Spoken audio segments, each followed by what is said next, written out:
الحمدللہ والصلاۃ والسلام علی رسول اللہ، اما بعد۔ گھر سے نکلتے وقت بعض اذکار اور بعض دعائیں نبی کریم صلی اللہ علیہ وسلم نے سکھلائی ہیں، جس کی بنا پر انسان شیطان کی چالوں سے محفوظ رہتا ہے اور اتباع سنت کی بنا پر اللہ تعالیٰ سے اجر عظیم کا مستحق ہوتا ہے۔ ایک مسلمان کو یہ دعائیں یاد کرنی چاہیے اور گھر سے نکلتے ہوئے یہ دعائیں پڑھنی چاہیے۔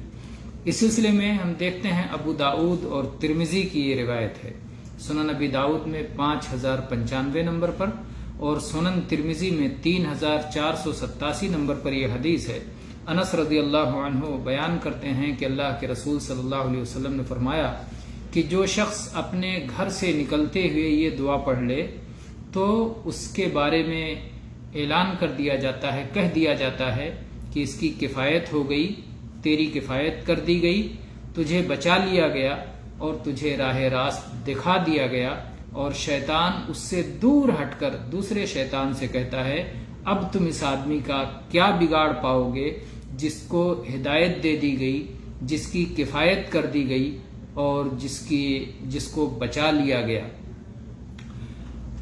یہ دعا کے الفاظ ہیں: بسم اللہ توکلت علی اللہ ولا حول ولا قوت الا باللہ۔ بسم اللہ، اللہ کے نام سے، یعنی اپنے گھر سے نکلتا ہوں، اللہ کا نام لے کر نکلتا ہوں، اللہ کے نام کی برکت مجھے حاصل ہے، اللہ کو میں یاد کر کے نکلتا ہوں، اللہ کی مدد طلب کر کے نکلتا ہوں۔ تو بہت سارے معنی اس میں ہو سکتے ہیں، صرف ہے اللہ کے نام سے۔ آگے آپ کو خود سوچنا ہے کہ آپ اللہ کے نام سے کیا کیا چاہتے ہیں اور کیا سوچ کے اللہ کا نام لے رہے ہیں۔ تو بسم اللہ، اللہ کا نام لیتا ہوں۔ توکلت علی اللہ، میں نے اللہ ہی پر توکل کیا ہے، میں اللہ پہ بھروسہ کرنے والا ہوں، میں نے اسی پہ بھروسہ کیا۔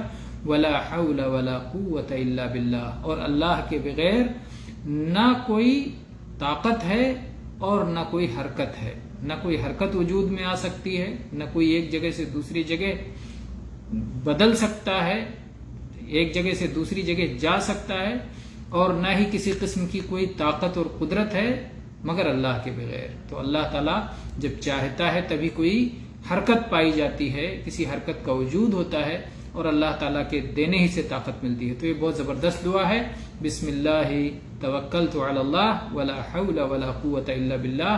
یہ دعا خود بھی یاد کرنا چاہیے اور اپنے بچوں کو اور اپنے دوست احباب کو بھی اس کی تعلیم دینی چاہیے کہ جب گھر سے نکلیں تو یہ دعا پڑھ کے نکلیں۔ واللہ تعالی عالم، والحمد للہ رب العالمین، وصلی اللہ علی نبینا وسلم۔